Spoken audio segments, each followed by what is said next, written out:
fans of Horus Heresy, the Legion of Cheese, and thinking about all those obscure units from the Heresy novels. Thank you very much for joining me, and Jay as well, from Legion of Two, for the third episode of Legion of Cheese. How are you doing today, Jay? I'm all right, Leaky. How's yourself? It's good to be back. Thank you. Indeed it is. Indeed it is. I am good. We were just lamenting over Tuesdays, weren't we? Yes. A few moments ago, and came to the conclusion that your Tuesdays are the day to be off sick, whereas mine is a bit of a roll of the dice. So yes, but we're good, aren't we? And we are back to talk about some Heresy. So, yes, and following on from our last Legion of Cheese episode, where we talked about the Mystery Army, we thought we would be a bit less speculative this time and have a discussion about things that are perhaps familiar within the setting of the Horus Heresy, specifically Astartes units, but don't yet have official rules in game, but could easily become so. And what inspired us here was the recent series, I say recent, they've been running for over a year now, of articles from Games Workshop, the Exemplary Battles series. And one of the things he did, as well as providing scenarios and background, is they introduced new units. And they were sort of like flavors of existing Legion units, weren't they? Yeah, it's a nice way for Legions to get something a bit extra that does not require Forge World minis. Because you could easily kit bash these themselves. You know, let's take an example from Exemplary Battles Book 1 that got released a couple of weeks ago with the Battle Group, the Red Hand Destroyers. Mm-hmm. The only difference between the Red Hand Destroyers and a standard destroyer is they have the World Eaters logo and a red hand. You don't really need a brand new mini for that. You can easily just make that yourself. But that small little stat line, couple of rules, just really expands the World Eaters Legion. Yes, absolutely. Just includes a little bit more. Yeah, absolutely. And there are I'm just thinking of a couple of other examples. We had was it the Nemesis Destroyers from the Ultramarines?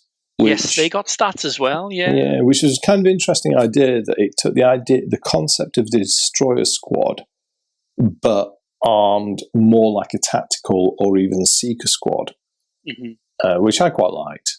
And then there is, just looking at another one, they've branched out into some other areas as well. Was it they did the Bodyguard Terminator unit from what's his name? Perturabo.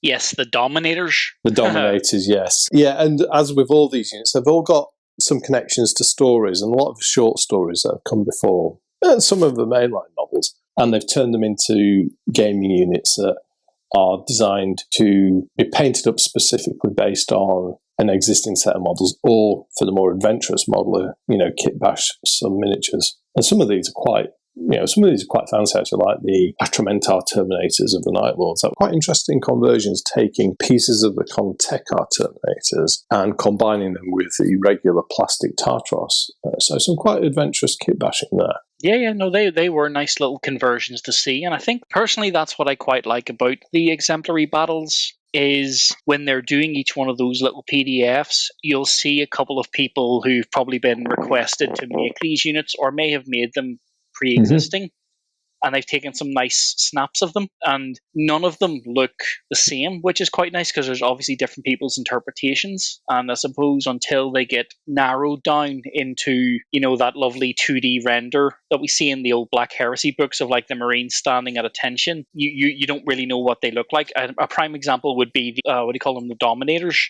I've seen a lot of people convert those using the Tyrant Siege Terminators, and a lot of people thought, well, they shouldn't be that ornate. Maybe they're in disfavor. They would have basic cataphracti. And, some people have hybridized them. But now that we have a 3D or a sort of 2D render in the Exemplary Battles book, we know. Well, it's just in a suggestion. Yeah, people should never treat the Heresy as a historical setting. It's an example of a Dominator. It is not. Hold on. Don't get me started. You're saying it's not a Heresy, or it's not a historical game? debating that point. I mean, I suppose, right, okay, let me give an answer that is all things to all people. The Heresy can be a historical setting if you want your Heresy to be that way, yeah? There is definitely a way to do it if that's what you like. However, that is not the intention in its totality of the game designers. The Heresy, it's a broad framework in which you can create armies. If you want to go down the path of using artwork from publications and following that very closely, you can do. If you want to create something outlandish and weird that sort of fits within the concepts of what the setting allows, so for example, the Black Shields, you can do so. Yeah. Anyway, perhaps I shouldn't say anything else on that now because that's a different episode. But talk about different episodes. The units that we're going to talk about today, though, we're not just doing this ad lib. As we like to do on Legion of Cheese, we have planned this, haven't we? And we put some forethought into this. Oh, yeah. When we originally brainstormed this concept, we'd actually come up with, 8 or 10 units that, to our knowledge, so far have not received any stats. And we sort of, not the cream of the crop, but a nice mixture of Imperial and Trader for this iteration. And we're only going to do a couple. And then if we get the opportunity, if we want to do another episode, we'll do the rest, you know. And you never know, by the time we actually maybe get part 2 out, half of them could have stats by then, because there could be sounds like a challenge to say, can we get a second episode of this out before Forge World can publish 2 or 3 exemplary battles? I have a feeling even at our production rate, we're going to win that. Don't speak too soon, because we're recording this on a Tuesday. Normally they would drop those PDFs on a Wednesday or Thursday. So see if tomorrow, if one of these drop with one of the units we've talked about before the editing process is done, you will hear the scream. I'll have to record all the way from where you're sitting to where I'm preface to this episode where I say this was recorded on Tuesday. Honest, before this got announced officially. Honest. You can trust us. So that's a basic idea, isn't it? We've talked about units in the background that have some mention in the story to the point where we understand what they are, and there's a bit of background and history to them, but they've not been given official rules. But we think these are units that existed in number, so it would make sense if they had their own rules to be a tabletop force, wouldn't it? That's a basic premise, and we've got a number. So definitely. I think there's some quite good ones in here. There's even a funny one, isn't there? Which is almost unheard of in the Age of Darkness. See, well, I suppose the argument there is we would find it amusing for the fans who really enjoy this unit. You know, for all intents and purposes, we're taking out their secret animal and shooting it in the back of the head. We will see what people have to say in the comments about this.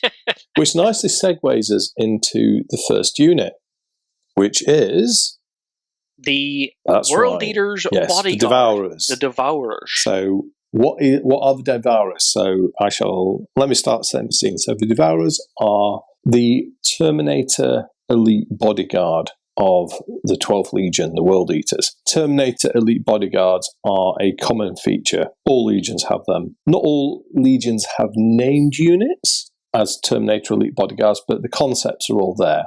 And one of the things the Bodyguard Elite do, one of their primary functions is to accompany the Primarch into battle. A couple of obvious examples would be the Empress Children's Phoenix Guard and the Iron Hands Morlocks. Yeah.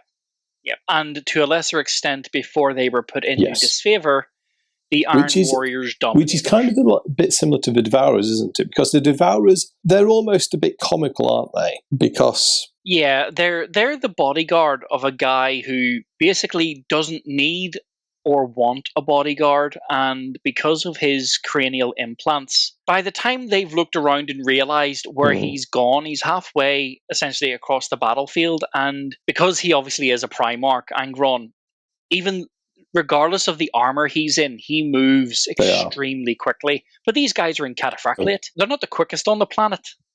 So, you know, by the time they've reached where he was a minute ago, he's already slaughtered everybody and then moved off to some other location.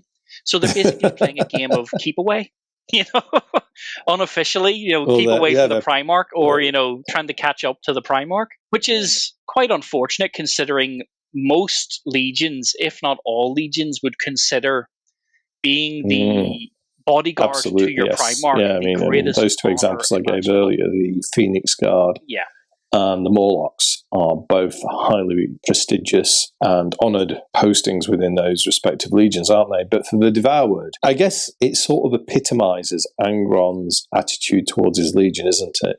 He kind of acknowledges they're there, and he leads them in campaigns because he knows nothing else to do, but he doesn't care about them. No, he really doesn't, unfortunately. So, I mean, that's the main part. I would sort of see that interpretation of Angron is in the Primarch story about him, Angron, Lord of the Red Sands, where he ends up, remember, going away for 2 whole years during the Crusade, and Karn has to find him. And he's just like, I don't want any of you. I don't care about any of you. I cared about the people I fought with on New Syria. You're all just pale imitations, and you're all so desperately needy. Even he can see that there's this underlying urge to please. And drives him nuts even more because of the butcher's nails. And of course, when Garland Serlac finally figures out how to make working butcher's nails, then perhaps for the first time, he's like, I don't know if Angron necessarily likes his legion, but he perhaps feels he can relate to them on a personal level in a way that means something to him. At least for a little while, because I think even he would get bored after a while of, their attempt to please. They all got the butcher's nails, but even he'd be like, you know what? He's like, okay, so now at least you know how miserable my existence is. That's enough. So stop bothering me now. I want to be angry in my dark cave. But so the Devoured, they're kind of this unit that ceremonially speaking are equipped in cataphracti armour, which it's very tough, has formidable weapons, but you can't run in it, and it's slower than normal marine armours. And they're coupled with a Primarch who is, in a way, perhaps the fastest and swiftest moving on the battlefield, with the possible exception of Sanguinius on account of his wings. Angron is just going to take off and get into the thick of it. And he just leaves his guys behind, doesn't he? Yeah. No matter where they are. It's mentioned a few times in Betrayer, I believe, but there's definitely one segment, I think, where they're hitting Armatura, where they specifically say, like I think it was like Kargos was speaking to Karn, and he was like, where's the Primarch? And Karn was like, I don't know, but there's the Devourers. As if to say, he used to be standing there, like, but he's gone somewhere else now. We might be able to figure out where Angron's going. They must be expert trackers. Like, it's not a skill that any of them thought they'd ever need, because they're not Raven Guard, they're not stocky, they're not stealthy, but they must be expert trackers. Look for the giant, size 20-foot. I mean, I don't even know there's if the Primarch. Good at tracking, that way. But they just need to be. They need to be masters of moving quickly in cataphracti. And they feature in a few stories, don't they? I mean, they feature in Betrayer a few times. Yeah, they're also in The Eightfold Path, which was a little short story that originally came out as a Black Library Christmas audio, like 10-minute audio story, that then got put into book form for the compendium Legacies of Betrayal. And that was the story about Karn really beginning to understand the concept of the Eightfold Path, because at this point in time, Angron has transformed into the Demon Prince, and he's in the bowels of the Conqueror. And at this point in time, Karn is in a blood duel with a guy called Borok, I believe. And it's only meant to go to first blood. But Karn can hear Angron screaming, and that rage that he can sort of feel deep down in his soul. And he goes into that haze that he goes into. They mention it a lot in the audio story Chosen of Corn, where it's almost like he just switches his brain off, another person comes out, and then he wakes up, almost like he blacks out and then wakes up. Quite a few times in Betrayer, doesn't it? Where he gets consumed by the butcher's nails. Yeah. And in this story, when he blacks out and wakes up, he's actually killed the Devourer. Yeah. And he wasn't meant to, because it was only meant to go to first blood. And one of his adjutants, I think it might have been Kargos again, the apothecary of his command squad, comes up and goes, congratulations, Karn, well done. A bit like the Necromunders from the Chronicles of Riddick, you keep what you kill, so you get to be promoted to be a devourer. And he basically just says politely, not happening. Yeah. So those are the devourers. So that's a bit of background on them. What about as an in-game unit then?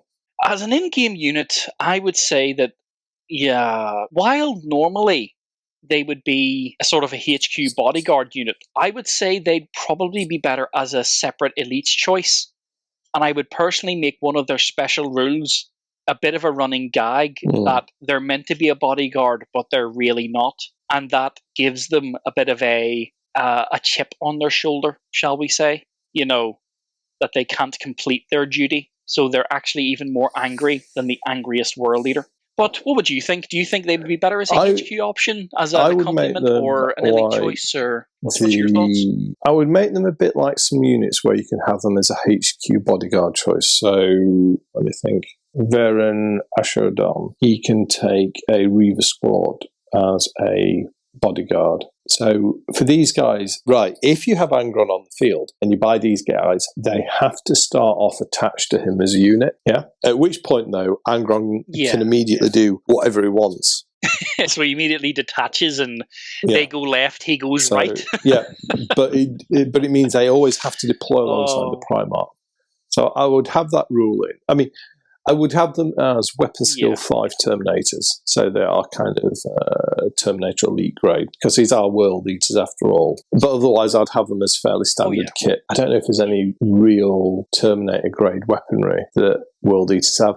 You could perhaps give them the option of taking like 2 power axes rather than having one power weapon and a firearm. That's quite a cool way to think about it, because that's almost like attempting to emulate the Primarch. Because depending on the way you're running Angron's mini, so either, even more lenient to that, and the we're trying to please element and still not succeeding. So I think I'll do them that way. So elite unit, you can have up to 10. If you have Angron in the army, at least the largest squad has to start attached to Angron. But Angron can immediately ignore being in the unit and just run off. Chances are though, here's a because Cataphracti can't run in Age of Darkness, they'll soon find themselves trailing his dust. What about their sergeant? Would you make him a sort of mini Centurion?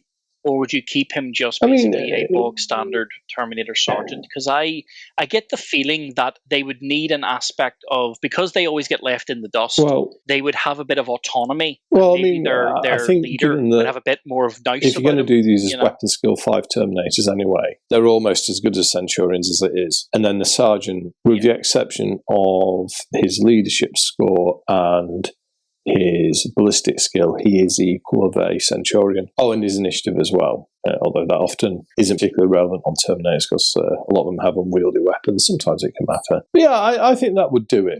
You don't want to make it too flashy, because otherwise you just sort of you don't want to create units that are overly powerful for reason. The main thing about the Devourers is they're Angron's Terminator bodyguards and they can't keep up with him. Yeah. See, what you said, though, there, I think is actually quite something that would be really, really interesting. Imagine they were that brilliant. Imagine they were unbelievably OP. But because they never get up to meet him in a fight, you never get to see them rumble. Imagine they were, that's actually quite an interesting concept, that they are that brilliant. If I remember rightly, Angron gives a buff to World Eaters which are close by to him, although don't quote me on that. So if he's running off, then they're going to lose out on that. Mm-hmm. I mean, it could then also give players the interesting option of actually, I'm going to try play Angron sensibly, and he's going to stick with his bodyguard. Let's see what happens. Here, that's actually not a bad idea. Imagine a rule. Imagine a special rule where Angron could only leave the unit if he rolls a certain amount on 2 dice. It's a strange thing to think about. I'm spitballing here, but imagine this idea that someone who wishes to play him, differently, shall we say, to the normal Angron of he's halfway up the field by the time you've hit turn 1. And this idea is, he has to stay with them, but almost like the rage is building on him and telling him to try and break away, but almost like the bodyguard are trying to control him, like the librarians used to do when they would put him to sleep in that story. So he has to roll maybe under his leadership, or at least double under his leadership or something like that. And if he doesn't, he has to stick with the unit. So he has to sacrifice part of his movement and things like that. And that can, it's something to think about. That would be quite interesting because it would be restrictive. But when he got I think given the move rates and there would be damage. You would want him zooming off straight away. Otherwise, it's given the sort of way that most Heresy games tend to play out in terms of like the board layout. There's not a huge amount of difference between sides, and there's only 2 inches move difference, maybe 6 inches difference, or 8 inches difference if Angron's running, but it's not a huge difference between the two. If you impose tests on them, then it would definitely diminish the effect. And in the stories, Angron, he'll kind of like get deployed, they'll like have a tactical waffle, they'll line up for battle, and then he'll just run off. And he literally, the moment battle is joined, he gives into the nails and he just goes, does his own thing. So yeah, that's how I would imagine those. But yeah, definitely a fun unit. Yeah. And quickly, just to deal with the models. The models-wise, I think this will be pretty straightforward. Just use the cataphracti miniatures. The only thing you'll be looking for is perhaps some offhand power axes or chain power axes, which you could kit bash. I mean, there is the offhand chain axes you get from the Red Butchers, so you could use the hands from them. That would probably work quite nicely. Because I don't think, from the way they're described in the narrative, they're not as ornate as the Red Butchers armor-wise. So I don't see them having all that, that Red Butcher panoply. I would see them pretty much standard cataphracti in a way, which is a great thing for kit bashing, but also kind of a poor thing because technically the insane, crazy people that are strapped into their armor have better. It's just different looking kit, isn't it? Or at least nicer kit than you do. It's quite nicer, though. I have to admit, I do like the. That would be quite fun to kit bash between. You could swap parts between the 2 kits to create the effect as well. But essentially, you don't. They wouldn't want their own models, or they don't need their own models. It's a simple kit bash conversion idea, isn't it? Oh yeah. All they need is the rules. So they're definitely one that you could get a PDF for the exemplary battles out. So they go, the Devourers, the first of our what-if units, or the first of our units that could be added to the Heresy. So shall we move on to the second then? So the second are... Well, this is a bit more of a loose concept, and it is, and we'll get to that when we get into the rules, but the second unit is Iron Hands Revenants. So I should probably explain what I mean by Iron Hands Revenant, if I can say it right. So the Iron Hands, after the Battle of Isfahan 5, the Drop Site Massacre, found themselves in a bit of a tricky spot, didn't they? They were short on resources and personnel, and also extremely angry and wanting to take vengeance for the death of Ferrus. At least those that stayed loyal, of course. And they did the thing, didn't they, where they opened the naughty box. Yeah. Ferrus, it's basically almost like a child, with their parent telling them, do not touch what's put in here. I have put it in there for a reason. It is not for you. Yeah. And or at least some of them. And they crack it open. So this brings us into a bit of Iron Hands and sort of Heresy background, but what are called the Keys of Hell, and Hell is spelled H-E-L, so a single L, unlike the 2 in reference to the mythical place of damnation. The Keys of Hell is, trying to think of how to describe it. It's forbidden technology, isn't it? It is technology that the Iron Hands recovered during the Great Crusade. And Ferrus Manus, being the tech marine or the technomancer of the Primarchs, he did seek out a lot of technology, didn't he? And some of it he found, he was like, Father wouldn't approve of me using this. We're going to lock this away. And it was locked away behind the Keys of Hell, wasn't it? Surprisingly, though, he didn't destroy it. You would think that if they've got such techno-arcana, they'd be like, no, this is definitely something we can't touch, or even give it to the Emperor. Store it. I mean, that's where he takes after the Emperor, though, didn't he? Because the Emperor was quite the one for saying, we will never use this technology again, and saying, well, I am keeping a little bit of it in my secret vault, just out of curiosity. Dark Angels with their, what was it called? The Exindio class automata, which was in effect a fragment of one of the Silica Animus put into a sort of robot body and set loose on the enemy. And the Keys of Hell was like this as well. It was all the technology that the Iron Hands recovered that Ferrus deemed to be too dangerous to use.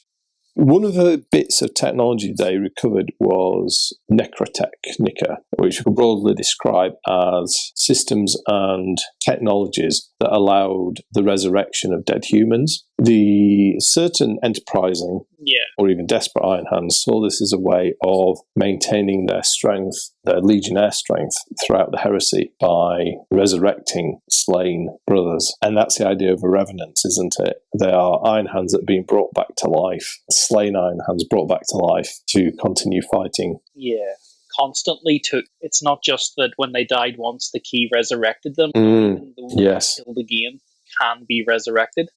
It's almost like the person who created that concept was a really big fan. I mean, it's almost like it's a bit like the Dreadnought concept, but worse. You know, it's like there really is no rest for the Iron Hand revenants. I mean, you know, makes people feel good about being drafted into the Medusan Immortals. And these guys, now the story I remember these from was, it was a titular story, The Keys of Hell. And it sort of talked about, well, some of these Iron Hands, didn't it? And it dealt with some of the tensions, even within their own legion, of resurrecting Marines and how uncomfortable some members were. So yes, that is our second unit, isn't it? Yeah. It is quite an unbelievably interesting unit, you know, for such a small reference, you know, because when you think about it, if you weren't really paying attention to maybe, you know, listening or reading the story, and if it's, you know, with it being maybe even mentioned in one of the main books in the background, you know, The Keys of Hell, you wouldn't think it wasn't a big deal, but it definitely got expanded quite a bit. Because you mentioned the story there, The Keys of Hell. The one that always springs to my mind is the story Riven, which is about the Crusader host Iron Hand called Creus of the Cataran. He was an Iron Father, and he's taken out of prison in Kangbamaru by Rogel Dorn, and he's sent with a Templar to find basically Iron Hands, because Dorn has ordered, you know, everybody has to come back to Terra to protect it for the siege. And they decide to send a friendly face out to ask them nicely, rather than just literally this Imperial fist rocking up with an Imperial decree. And we all know how, you know, how people skills are not really high up on the Imperial fist's resume.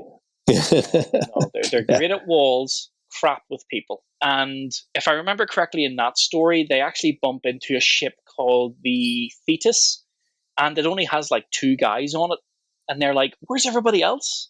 And they're like, oh, you know, we've suffered serious attrition and all this kind of stuff. But the ship is constantly full. Even for Marines in the suits, they're like, what's wrong with your environmental systems? And they're like, oh, they're shot. You know, we've been fighting Sons of Horus for, like, at this point, I think Ferrus has been dead for, 6-7 months? And they're like, we've been fighting them for ages. We've been taking a kicking. And they're like, well, the Sons of Horus are coming, and we're going to fight these guys, and, you know, because you're here, you're going to help us. And that's when, halfway through fighting these guys, the power of the ship drains, and all of a sudden all these Iron Hands are basically activated. You know, they're woken up from the dead. There's a reason why it was called. It's like, in cold storage. Yeah, it's like, well, actually, now you mention it, not all the environmental systems were shot. It's just this little room here. The reason it was called is because we didn't want them to go off. What do you mean go off? Rot? I know. Because the Keys of Hell reanimate the body, but they don't stop the rot. Yeah, you have to keep them on. There's another reference to Universal Soldier. You have to keep them on ice, or else. And some of them, if I remember correctly, some of them have some memories of their past lives, but they're not, let's just say, fully functioning humans. Yeah, there's a bit in the. I think there's a bit in the Keys of Hell, because one of the protagonists ends up getting reanimated.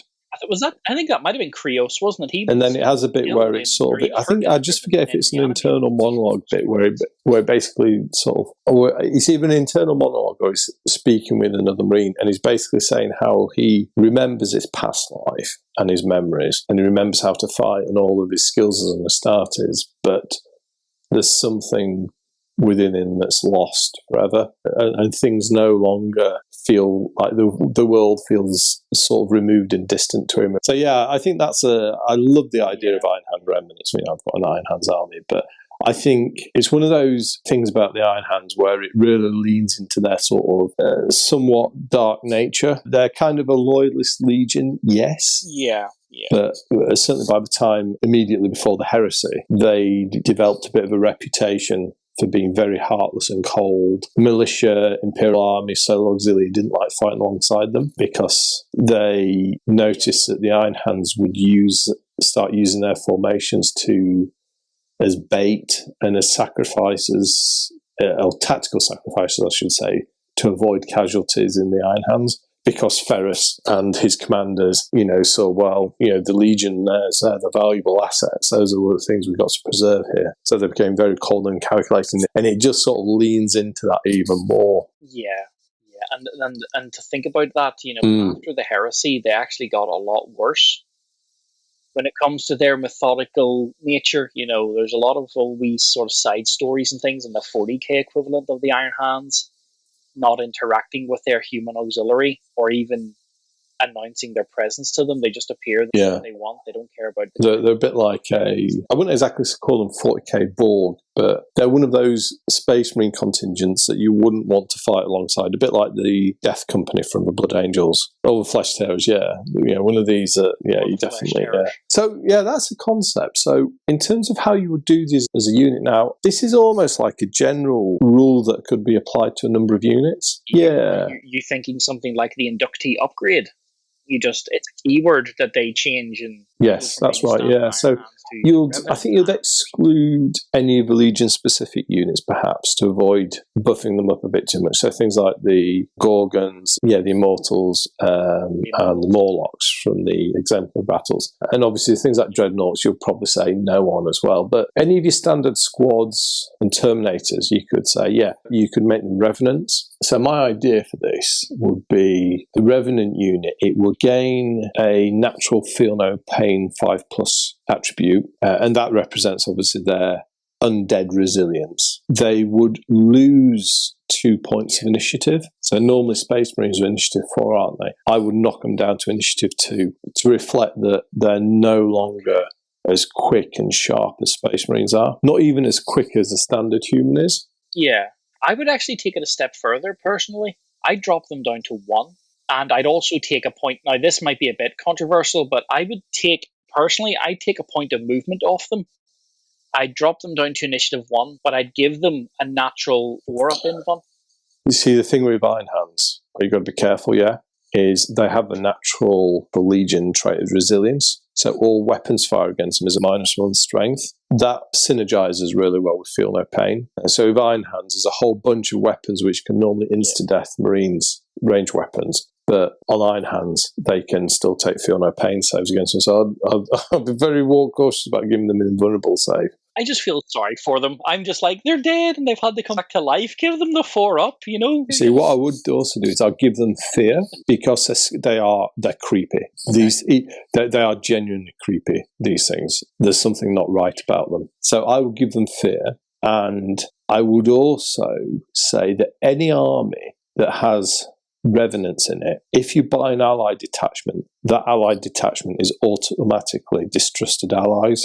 Yes, no, that would work quite well. Yeah, considering the story alone of the looking at the Iron Hands, like, really, seriously, they're not taking these things. Any troops that had to fight alongside these would be like, I'm going to stay as far away from you as I can, and you are not of this world. Now, here's an interesting thought I just had, and I suppose we can to and fro behind this one. Would you give them a proto-Necron reanimation protocol so that they can get back up, because the key constantly reanimates? So would you give them something akin to, you lie them on their side, at the end of the turn you roll a dice, and on a 6 it stands back up, because it's a single wound mini anyway. You could do, couldn't you? Yeah. So that they are constantly, you would, obviously you'd make them pay through the nose for this, but that idea of this undead legion is sort of the concept of what these Iron Hands are going for. The point is, you kill us, we'll get them up constantly. I think critical injuries, maybe you'd say something something like overstrike. Well, actually, that's an interesting idea. What you could do there is you could say, not give them the feel no pain rule, and instead give them Revenant 5+. And basically what happens is when a model with this rule loses its last wound, you lay it on its side. And then in the end phase, you roll a dice, and on a 5+, it gets back up with 1 wound.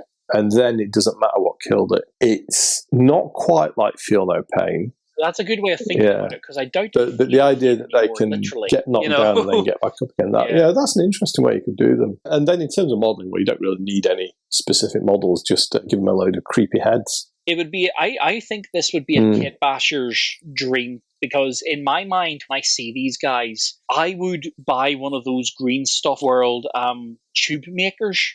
The thing where you can roll 2 plates against each other and it makes a green stuff tube. And you've probably seen it in some of the Black Shields I've did, Leaky, where I drill into the Marine, stick the tube in, and then run it around before the green stuff hardens into another part to extend the amount of sort of tubes and wires and stuff coming out of the body parts. They would, personally, in my mind, they would be riddled with those and bionics, because they're constantly having to repair the body and the metal, and of course, the keys of adding unnecessary tubes to a humanoid figure is always a bit disconcerting, isn't it? Yeah, it's a bit like the whole thing you said there about the Borg. Borg were creepy, but when they got, let's just say, their more tubes, definitely, scarier. I like that. Green and so tubes. That would work well. So a bit more of a converting type of model there, isn't it? But otherwise, you could have relatively normal-looking models, but giving them heads and then painting them with pallid or slightly green skin tones, that would really give them the sort of flavour, wouldn't it? Yeah, like that. So that's number 2, the Iron Hand Revenants. And then what's the third one? The third one is the Luperci. The Luperci. So this is what happens when the Sons of Horus see the Galvorback perform at Isfahan 5, isn't it? And start having chats with them afterwards. This actually happened, didn't it? Where after the battle, some of the Sons of Horus came over and had a chat with, I think it was Zathan. Yeah, it was Zathan, the chaplain. And it gave them ideas, I think, coupled with obviously Horus's corruption and the influence of Erebus. They eventually say, right, let's give this possession thing a shot. Mm-hmm. It was featured quite promptly in the story Vengeful Spirit, where the first Luperci was the body of the guy called Ger Garadon, who was killed fighting Hibu Khan. We'll remember at Dwell. He ends up it's Tormageddon who possesses Ger Garadon's body, and it was Sergar Targost, if I remember correctly, who is the guy who is performing the Targost. He's behind a lot of naughtiness, isn't he? He is indeed. Well, in the Vengeful Spirit, remember, he gets his. He does, he gets his comeuppance, he does, doesn't he? Because it's when he's trying to make another Luperci out of the body of that Ultramarine that who is Garfield it? says that's Sergei Targos, isn't it? Who is it who, going off on a bit of a tangent here, which Sons of Horus officer gets knocked off at the end of Nemesis? That's it, Cedray. Lucas Cedray, I was trying to, was that Targos? No, you're right, Cedray, So they start experimenting with possession, inspired by, obviously, with the word bearers, I suppose, where I said they got inspired by the Galvorback, I guess that was their first exposure to a possessee. Yeah, because the word bearers had really kept that on the quiet. It was, it's like surprise. That being said, they didn't last very long against Korax. That's crazy quite accurate to how it plays out on the tabletop game these days as well. The Galvorback, they're very good against Marines. Anything that a Marine's got, they're good against those, but they quite evenly matched against the Custodians, but a Primarch will rip them to bits. That's where they sustained a lot of casualties as well, wasn't it, actually, fighting Korax, because they went down to Ursh, I think, if I remember correctly. So it was like Argyle. There was about 3 or 4 other guys by the end. I know because I went through the first Heretic a few years back and made an exact chronology of the deaths of the Gal Vorbak. I think 11 Gal Vorbak survived the Battle of Isfahan 5. There were 43, I think, originally. Well, 43 came out of the Eye of Terror. They were originally 98. 100 were possessed. 98 survived the possession. 43 of those survived the Eye of Terror. And then 11 survived the Battle of Isfahan. And then I think only 3 of those survived the confrontation against Aquilon and his... Aquilon, Cithran, and there was one other custodian. It was 11 versus 3, wasn't it? That was... I can't remember the name of the third one, but he's the one who took the vow of silence. That's Cithran, I believe. He throws his spear. I think that was Cithran. I'm pretty sure that was Cithran, although if I've got that wrong, I'm sure a sharp-eared listener will mention that in the comments for us. Now, they're not quite Gal Vorbak, aren't they? They're more like... I imagine these more like have been a copied version of the Vakrajal. Yeah, they're almost like the Vakrajal. They're not as... I don't know sometimes the precise words to use. You know, let's try and use it in the analogy of 0 to 10. If the Gal Vorbak are a solid 10, I would say the Vakrajal are about a 6. I'd say the Lupikai are technically about 5. Because it's almost like every time they're trying to... Because when you think about it, Sergar didn't really... He understood what Erebus told him, but he didn't really have the same, will with the chaos that Erebus did. So for all we know, when he was possessing these guys, he wasn't saying the incantation correctly. Or that actually gets him punished, remember. When he summons the one to possess Tormageddon, he gets his throat cut by Samus of the Ruinstorm because he's like, you only give us 16 sacrifices? How dare you? And he's like, we're the 16th Legion. Yeah. And he's like, that's not enough to bring one of us through. And he gets it was like Samus possesses his hand or something, or his arm, and makes him slice his own throat. The 17th. To get a... Yeah. What do you call it? Like a bit more of a possession to it. Like a bit of a... that's worthy of very bringing Samus move, a that, isn't it? Netherborn into the reality. Well, sure. Remember that? Yeah, that was a great. I mean, the Samus is here moments. Some work better than others. Some of them, it was a little bit like, come on. But that one, I did quite like. I thought that was well played. I thought it came out of nowhere. I know this is a slight tangent, but that bit when they thought he was dead and they send the apothecary down, the knight errant to, I think he used to be an armed warrior, the apothecary down to see if the Ultramarne's okay. And next minute, Sergar just sits up and goes, I'm Samos, and just tears the guy's throat out with his hand. And you're like, they just lost their medic. This isn't going to go well. But, so that's a bit of background to them out there. So these are the possessed sons of Horus and a sign of things to come. In terms of how to represent on the tabletop, so obviously the Gal Vorbak is a unit. Now, in terms of actually playing the Gal Vorbak, there's nothing really to differentiate the Gal Vorbak of Isfahan 5 from later Gal Vorbak, certainly in games terms. Quite a shame. I think they should.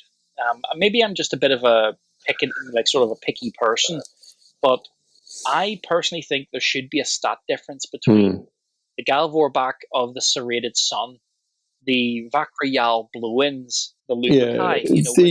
The obvious thing to do would be to have like a special rule where you can have one unit of Gal Vorbak as the Gal Vorbak, although I would say you'd have to limit it to a scenario. It would be a scenario-specific thing. But you could make them like the Anakatis Cull Blade Slaves that are controlled by Zardu X-Men, because they are weapon skill 6. Which is quite unusual. Yeah, they always, every time I see those guys, you always get this sense that they're just big hulking drones. For them, it is, and that's part of the thing. It's with almost them. a bit. It's because those swords are so powerful and unnatural. Yeah, they're clearly a demon weapon of great power, are the Anakatis Claw Blades. So you could perhaps do that if you wanted to, particularly if you're doing a scenario to say either play Isfahan 5 and the Attack of the Gal Vorbak, or the showdown at the wreck of the Rising Sun between Aquilon and his surviving men and Argotal. Give them that extra point of weapon skill, that'll make them something special. I mean, would you make the Lupercy or Luperkai any different to a Vakrajal, a basic Galvorback? I mean, it might be quite difficult in terms of game terms. I would try my best to make them very different, because I've always got the implication from the way my interpretation of reading the books was that the Galvorback were something special, because Raum and his possessed, or his demons, invaded these creatures, and it was somewhat symbiotic because they, understood and merged with the demon. When you get that short story where the guy is trying to make the Vakriyal, it's that's right. very forced and invasive. Yeah, the original Galvorback they were supposed to be symbiotic, or they were symbiotic fusions of the demons and the Astartes, and they were, as rather eloquently observed by Lorgar in the first Heretic, two souls in one body. The later ones that came after that, it was much more a case of a demon taking control of the Space Marine's body. But yeah, again, that's quite a subtle nuance. I don't know if you can really play out in game terms. But I suppose we're thinking, what would we do with these to make them interesting? So is it a case of we say that for the Luperkai, the Sons of Horus get, in effect, a unit that's got the same stat line as the Galvorback in their army? I would probably try and give them, if they're going to have the stats akin to the Galvorback, they would need a certain special Sons of Horus rule that gives them something a bit more of a, let's just say, they need to be very different compared to just taking a Galvorback. You know what I mean? Maybe something like, if Horus is on the field, they get an extra buff because they think they're chosen by their War Master, or something akin to that. Maybe, situational almost, that, if he, because when you think about it, the last time we really saw the Luperkai was the book Wolf Time, where Lehman was fighting Horus, and they were running rampant, and a lot of them got killed. Now, I don't think we've actually seen them since then, so I would have to actually go back and you could put something in to say, if you have an army which has Horus ascended as its warlord, or Malaga. That's true, yeah. So, all right, two different ones. So, with Horus ascended, massacre, I would say you could take them as non-compulsory troop options. Yeah. For Malaghurst, I would do it differently and allow him to take a unit of Luperkai as a retinue squad. Yes, I do like that. Yeah, especially that makes a lot of sense, especially for Malaghurst. Yeah, that could be quite fluffy, couldn't it? Oh yeah, definitely. Definitely. I've actually thought of the best way to describe them. Just when I was thinking about that sense of invasiveness. Stargate. I didn't actually. I've seen the film, which I really enjoyed. I thought the film Stargate was actually a really good sci-fi movie. I enjoyed that one. Well, for the listeners, then the best way to describe them would be the Galvorback are the Tok'ra. The Tok'ra are a meld of the creature from Stargate and the human, who have sort of formed together to make a cohesive unit. Yeah. As you say, two souls in one body. Whereas the Galvo or the Vakriyal and the Luperkai they just possess the body, take over the creature, and that's it. The host is subsumed. The person's effectively dead because the snake creature goes in and you're gone whereas the other one is a fusion. Yeah, that's a really good analogy. That So for people who would maybe know Stargate, the Tok'ra and the Gould are basically the difference between the Galvorback and the Vakriyal stroke Luperkai. Ooh. Models, well. I mean, obviously we've got the wonderful Galvorback models, which you could kit bash them a bit or convert them a bit to remove their word bearer insignia. So you could leave some of the scroll papers on, perhaps, as being summoning parchments or something. Yeah. Or if you're feeling particularly ambitious, you could cut the lot off along with the insignia. I mean, that's one option. The other is to use parts from the Greater Possessed from the 40k range. That's what I was thinking, with generic plastic marines, sort of to show that they're not fully out of their armor yet, because the Luperkai weren't as advanced, I would say, as the Galvorback. Those creatures, obviously, as you say, the melding. Maybe it's the melding that makes them bigger, taller, stronger, whereas these more invasive creatures are trying to break out of the skin. There's loads of potential there, isn't there? From a conversion point of view, there's a lot. I mean, I think there's perhaps out of the ones we've talked about so far this episode, this is perhaps the strongest candidate for a model of its own. That would be amazing, yeah. If Forge World, there was, I think, one piece of artwork ever done for them for the book Wolf Time. So if someone took that original, got Neil Roberts' original computer render, and then zoomed in to where we see Lupikai, they could then sort of get a breakdown of how they... Which book was that again? Wolf Time. I think it was Wolf Time, yeah. The guy in the Wolf Time cover, he's in the background of Horus and Lehman, having at each other. And he's got the Chthonian top knot, and he's in his burning, his black armor is on fire, because the whole thing of the Lupikai is the flames are breaking out, almost semi-Legion of the Dandy. But he's got the crab claw of the Greater Possessed guy, and it's in the background swinging at a Wolfguard Terminator. Oh, yeah, just looking at a picture of it now, yeah. You could do something like that. Yeah, they could actually... There's an opportunity there to do a general possessed Legionnaire, isn't there? That could have uses outside of just the Sons of Horus. Because there were possessed Marines on quite a lot of the traitor forces, weren't they, as the Heresy moved onwards. So there were all sorts of things, weren't there? End, definitely. So converting kit bashing using Greater Possessed, existing Galvorback, or maybe even a new model. And talking about that nicely brings us on to the final unit for this episode, which is, loyalist but corrupted all at the same time. And this is the Raptors of the Raven Guard, the 19th Legion. So this is quite interesting, having just talked about demon-possessed traitors in the form of the Lupikai, Galvorback, and the Bakrajal. These guys is what happens when some loyalists try to crash create Astartes and the Alpha Legion come along and go, Hydra Dominatus. Fantastic story. I do quite like the book Deliverance Lost, where after Corax gets the knowledge from the vault of Terra, he starts sifting through and making his basically perfect Space Marines. And, they've just survived the Drop Site Massacre. They're finally getting back on their feet.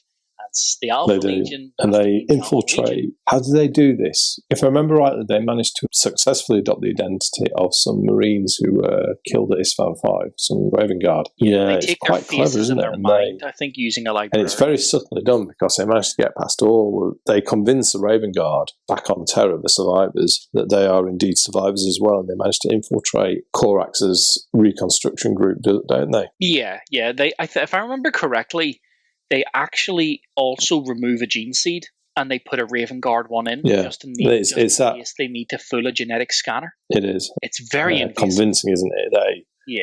Well, spoiler or not, one of the senior commanders of the Raven Guard, remember, turned out to be one of them. And obviously he's in constant chats with the Primarch. This isn't just some random legionary who... when running away in the Battle of Isfahan, he took a bullet in the back and everybody thought he was dead, but then he arrives a day later and they're like, oh, he's just some legionary. He's not high ranked. No, this guy was high up. Yeah. And he had he was like a trusted, he was like a ranking officer, wasn't he? He was basically, he was, for all intents and purposes, using Heresy game Praetor. Yeah, there were 7 of them, I believe, from all different ranks and statuses. I think there was like a couple of legionaries, the Lord Commander, and about 2 of them. That's right, yeah. And they infiltrate the operation and they have a little vial of demonic spore, don't they? Oh yes, the blood. Yeah, it's described by that Dark Mechanican guy to Omegan, is they managed to refine demonic blood and they're going to use it to poison the gene vault. He's quite taken aback by that, Granted, there's something seriously wrong when balking at your methods. At you going, you've crossed the line. Exactly.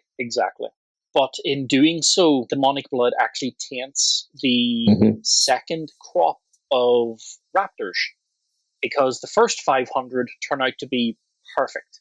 Basically, better than Inducti. For all intents and purposes, I would consider the Raven Guard raptors to be Inducti.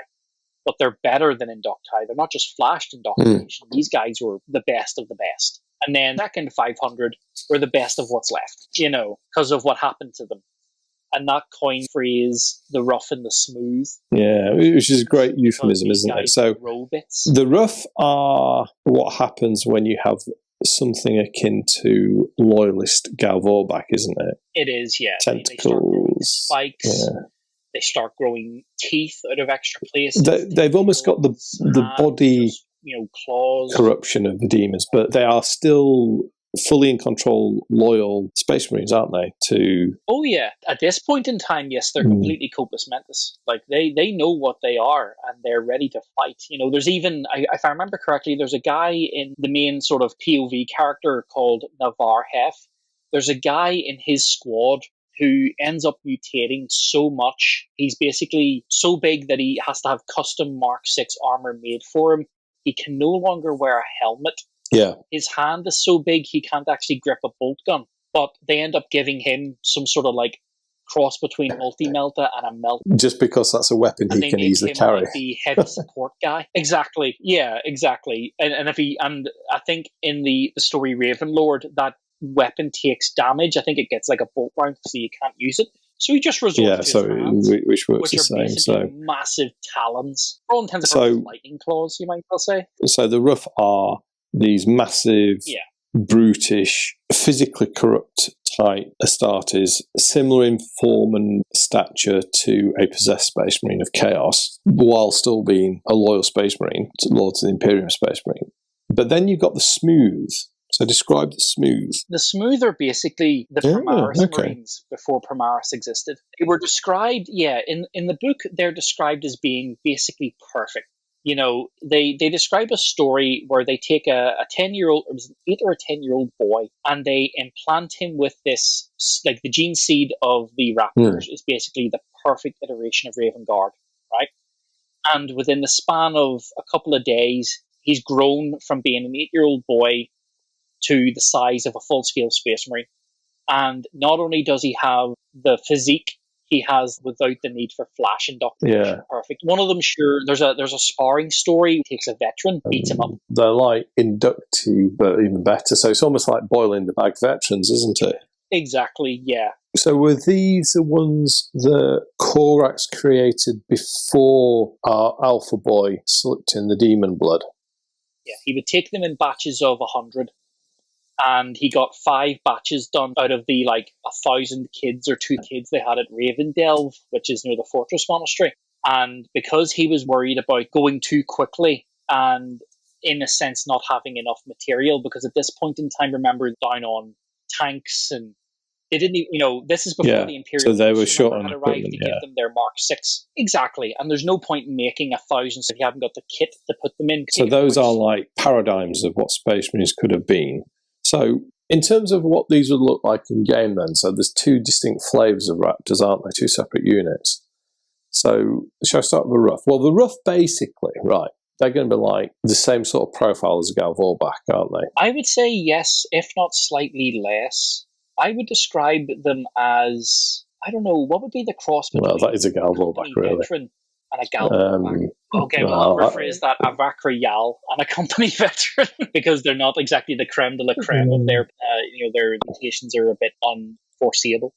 Yeah, perhaps these are a bit more of an oddity in terms of how they make your army work. I guess the obvious thing is you have to give them the corrupted subtype rule, but they're not traitors. Yeah. So that's one thing. So that would automatically grant them fear as well, which sounds about right. They are pretty terrifying, aren't they? Yeah. There's a definite army building thing here, which is a bit like our Revenants from earlier. If you have a Raven Guard force that includes... Actually, I would be strict with these. I would say any Raven Guard army that has Rough Raptors cannot have an ally. Ooh, that none whatsoever. No ally whatsoever. There are rights of war which impose that restriction on forces. So, from the fluff point of view, if you think about the Imperial mindset, I can't imagine any Imperial commander going anywhere near a force that contains these things. Whatever assurances the Raven Guard Praetor gives them, or even Korax. He may look terrible, but he's one. Yeah, I mean, imagine what the custodians would say. They'd say, abomination! Well, they do. Sure, there is custodians with Korax when he makes these things, but because they saw it from the very start and they understood, they basically tell him, you can either put them away in the Raven Spire, or you can send them out to glorious battle in suicide missions. But you're not letting them scuttle around the palace. That's true. Yeah. It's what is that? And why is it climbing? So, that'd be what I'd say. I'd give them corrupted, but not with traitor, and say a Raven Guard army that has them cannot have any allies. Well, give me your interpretation of the smooth before I give my version. Smooth is a lot harder to do because it sounds a lot like a company veteran, maybe with even a point of extra ballistic skill. So they're kind of almost at the level of a Centurion. But they're not as cool as the I don't know, maybe that, and perhaps just give them a limitation on how many you can take. So Heresy doesn't normally do this in army building. It doesn't normally say you can only take one of something. So I don't know if you would do that really, because it's not in character with the game. Apart from, you could actually do it. No, you could do it. What you could do is you could have the squad, but make it unique. So if you gave it a unique special rule, it would limit you to one choice in the army. And that could be used to represent their rarity. Quite true, considering there was only a couple of hundred of them made, just under 1,000. And at that point in time, Heresy, even the Raven Guard, though they were badly massacred, they still had about 4,000 troopers. That's a drop in the ocean compared to what they have. Yeah, you could argue it, and also given what we're saying is this is like a supermarine, so their stats are superlative. Their stat line is, I'm just trying to think of the nearest comparison. The only other unit that I think has got the same stat line are the Justarian Terminators. So that's how good these guys are, and the Justarian are the best. Okay, no, well that's fair enough. I would take a bit of an interesting, different approach to them. I would go narratively, and in the narrative, Corax has commanded that the rough have to run with the smooth because they're all raptors and he wants everybody to run together. So I would make them an elite choice, not to one, keyword unique, but I would have you allow, you could kit bash and convert them however you see fit, but their rules and their buffs come from a chart, just like Fabius Bile's New Men from 3rd edition Chaos. 40k. You roll a d6. On a 1 to 2, it's rough. Sorry, it's smooth. On a 3 to 4, it's rough and smooth, and you get this +1 ballistic skill, +1 strength, maybe feel no pain 6 up because they're mutated. But if you roll a 5 or a 6, it's pure rough. More physical buffs. They're breaking down. Oh yeah, but in the down, some of them, because of the mutations, actually driving them a bit strange. So I would have something, unstable is perfect. That's a perfect word for it. I would have it that after every combat, not just every turn, every combat, because every turn's unfair if they don't get into combat. After every combat, you have to roll a dice for everybody. Oh, they're dead. On a 1, they're dead. When they turn, they have to be executed because they're fully, that's when they actually go full feral. There's no more Space Marine anymore. That's why Corax has to execute them all at the end of the Heresy. Yeah, so they're a bit like and then they were gone. A bit like the Blood Angels, so he literally put them out of his misery. Starts from the Black Rage, unless you're called what's his name? Yes, the Black Rage, yes, or Astaroth. Oh, all those actually. Oh no, Lamartes. Yeah. All those are well, they're all Blood Angels who had exceptional resilience. Oh, was I thinking of Tycho? Well, he fell. Yeah, didn't he? Yeah, but Lamartes is probably a good example because he somehow endured as a member of the Death Company, didn't he? Yeah. Okay. So that's an interesting way of doing it, actually, the randomness. So with that, I guess you need to be careful to make sure all the different levels of outcome are equal in terms of their value. Oh, yeah. Or you want to think of it as being, you don't know if you're going to get a unit that's really skillful, like a high skill unit, so high weapon skill, high ballistic skill, or if you're going to get a melee juggernaut. Yeah. So as long as that was balanced. It is quite an interesting way of working on it because when you think about it, dependent on the era of Heresy, some of these roughs and smooths are very cohesive, very brilliant. And then on the flip of a coin, half of them have went feral, Yeah, that's an interesting way to do it. And also it would make them more than just Loyalist version or a Raven Guard version of the Gal Vorback, wouldn't it? They've given me a distinct flavour, yeah. The thing with could call it the instability rule. Quite an interesting idea how you did it. You could do it, like the way you did it, that's quite a destructive way for them, or you could make them like corrupted units in that if you lose a melee, if you fail a morale check, in melee, then you suffer wounds instead of running away. So you could do that. And personally, I don't think they deserve, it's not that they don't deserve a model. I think you could do them as either something weird and wonderful, which for Loyalists could be quite intriguing with, like corrupted bits, Or you could just do them as, like, play them dead straight as normal-looking Marines if you're thinking, well, they're going to be very smooth, but maybe just give them a bit of a tweak. Yeah. But definitely, yeah, you're right. That's either a unit that's dead easy to do if you're playing them as smooth in effect, or it's a kit-bashing opportunity if you're wanting to bring in some tentacles. Tentacles and claws. Excellent. Fantastic. Well, there you go. 4 units that exist in the Heresy background but don't have in-game rules or models yet. I thought that was pretty good. Oh yeah, definitely. And it's just, there's plenty more out there. We do. We may do. There is a list, isn't there? Talk about a few more next time. At least 10, yeah. Oh yeah. Excellent. At least 10. Good. Well, I hope you have all enjoyed listening to this episode of Legion of Cheese. As always, please do share your thoughts and observations in the comments section. Always interested to hear those. I'd just like to say thank you very much, Jay, for coming on as a guest again and sharing all this. I really enjoyed this discussion. Pleasure. We've covered all sorts of interesting ideas, and as well as coming up with the ideas for the unit rules. It's always fun talking about the background of where these guys and things have been in the story as well. So yeah, I really enjoyed it. So yeah, thank you. Not a problem. I'll just say one thing. If when you were saying there about people putting things in the comments, if anybody can think of units that don't exist yet in rules but do have lore, stick them in the comments. I want to see if we get any matches to the ones we haven't mentioned yet. So yeah, please do share those ideas. Yeah.